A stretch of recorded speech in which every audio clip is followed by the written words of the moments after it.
जी अस्सलाम वालेकुम। आज का हमारा टॉपिक एरर्स इन मियोसिस, और आज के टॉपिक में हम अंडरस्टैंड करेंगे कि मियोसिस के रिजल्ट में, मियोसिस के नतीजे में बॉडी के अंदर कौन कौन सी एरर्स हैं जो आ सकती हैं during the process of meiosis.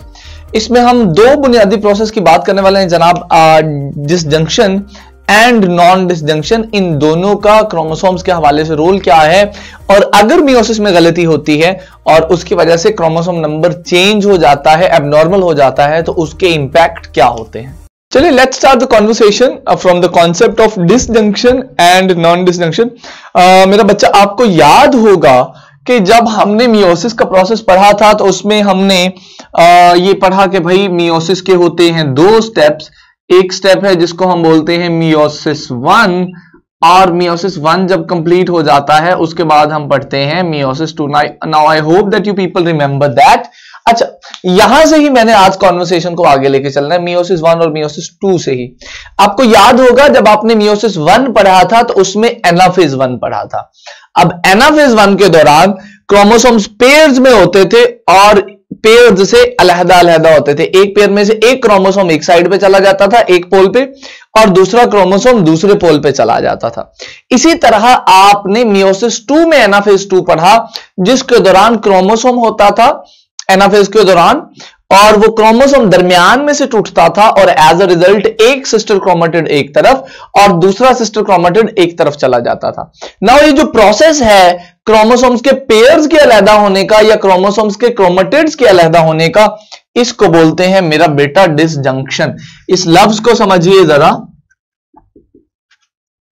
Now it is disjunction of chromosomes, यानी क्रोमोसोम्स जो हैं वो अलहदा अलहदा हो गए।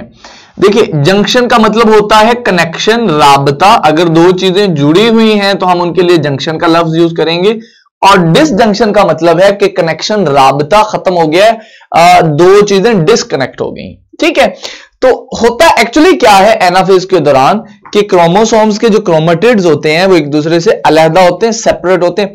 इसको हम बोलते हैं जी कि इनका हो गया डिसजंक्शन, इनका राबिता, इनका कनेक्शन एक दूसरे से टूट गया है। Now this is the normal process. मेरा बेटा, नॉर्मली ऐसे ही होता है। अब यहां पर अगर आप देखें तो ये जो पहली लाइन ऑफ सेल्स है ये आपको एक नॉर्मल डिसजंक्शन का प्रोसेस दिखा रही है कि इनिशियली 4 क्रोमोसोम है। अगर आप ऊपर देखें 2 पेयर्स हैं, 4 क्रोमोसोम्स हैं। मियोसिस 1 होगी, 2 पेयर्स बन जाएंगे। ठीक हो गया जी, 2 सेल्स, दोनों में 2-2 पेयर, इसमें भी 2 पेयर, उसमें भी 2 पेयर, क्रोमोसोम्स के 2-2 क्रोमोसोम्स, एक पेयर, 2-2 क्रोमोसोम्स। अच्छा, जब मियोसिस 2 होगी तो उन 2-2 क्रोमोसोम्स में से वो क्योंकि होमोलोगस हैं तो टूटेंगे, और जो 4 सेल्स बनेंगे हर एक सेल के अंदर 2-2 क्रोमोसोम्स होंगे, 2-2 इंडिविजुअल क्रोमोसोम होंगे।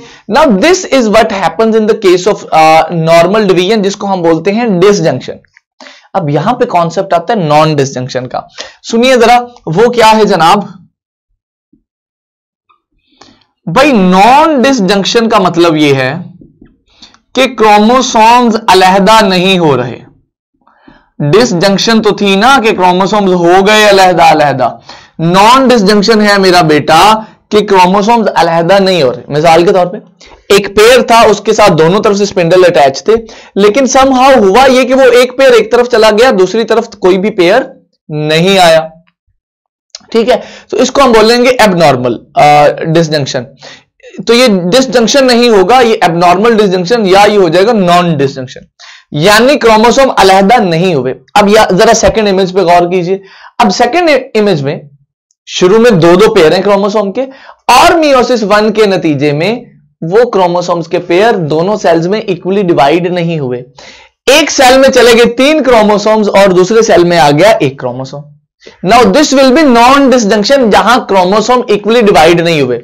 तो इससे मेरा बेटा होगा क्या कि जो 2 से 4 सेल बन रहे होंगे उनमें भी क्रोमोसोम्स की तादाद इक्वल नहीं होगी, बराबर नहीं होगी।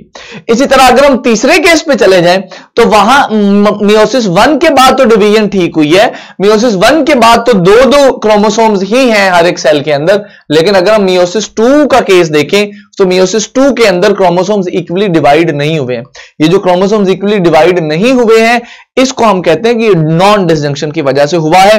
And this is what we say is the error in meiosis, कि मियोसिस के प्रोसेस में कहीं ना कहीं गलती हुई, at the point of disjunction, और इस वजह से क्रोमोसोम नंबर जो है वो चेंज हो गया। अब आइडियली होना यह चाहिए कि अगर पेरेंट सेल में 46 क्रोमोसोम थे तो जो सेल्स बने उनमें हो जनाब 23 क्रोमोसोम्स, बट समटाइम्स ऐसा नहीं होता। क्यों? Because of the non distinction.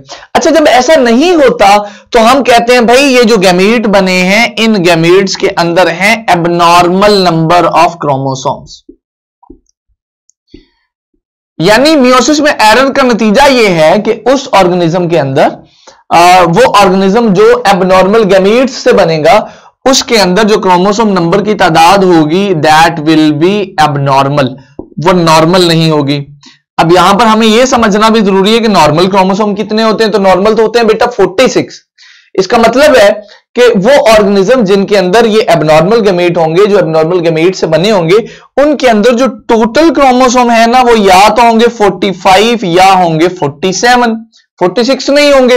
हो सकता है कि वो किसी ऐसे गैमेट से बने हो जिसके अंदर एक ज्यादा क्रोमोसोम है, या वो ऐसे गैमेट से बने हो जिसके अंदर एक कम क्रोमोसोम है, तो उनके अंदर जो टोटल अमाउंट ऑफ क्रोमोसोम्स होगी वो एक कम होगी या फिर एक ज्यादा होगी। सिमिलरली अब सवाल ये है कि अगर किसी ऑर्गेनिज्म के अंदर वो किसी एबनॉर्मल गैमेट से बना और उसके अंदर क्रोमोसोम्स की तादाद नॉर्मल नहीं है, एक कम है या एक ज्यादा है, तो उसका नुकसान क्या होगा?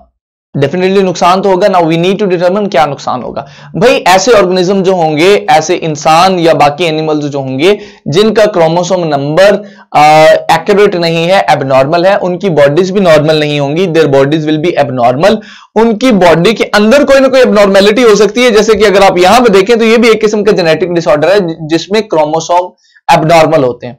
तो हो सकता है उनके पांव में या उनके किसी और बॉडी पार्ट में बिल्कुल इसी तरह कोई ना कोई खराबी हो, कोई एबनॉर्मेलिटी हो। इसके अलावा यह भी हो सकता है कि उनका जेंडर डिफाइंड ना हो। देखिए ह्यूमंस के अंदर नॉर्मली 2 जेंडर्स हैं, मेल्स एंड फीमेल्स, बट आपने सुना होगा कि कुछ लोगों को शीमेल्स भी कहते हैं। Now the case of shemales is actually this कि उनके अंदर क्रोमोसोम नंबर पूरा नहीं होता, या क्रोमोसोम एक ज्यादा होता है या एक कम होता है, तो उसकी वजह से वो एक प्रिंसिपल जेंडर का हिस्सा नहीं होते। They are neither male nor females, वो मेल फीमेल के इंटरमीडिएट एक क्रिएचर हैं जिनको हम शीमेल्स बोलते हैं। और उनके शीमेल होने की बुनियादी वजह जेनेटिकली बायोलॉजिकली अगर हम बात करें तो दिस चेंज इन क्रोमोसोम्स है। ठीक हो गया जी। आज के लेक्चर के लिए इतना ही। आपको कोई सवाल हो तो you are more than welcome on the portal. See you in the next class. अल्लाह हाफिज।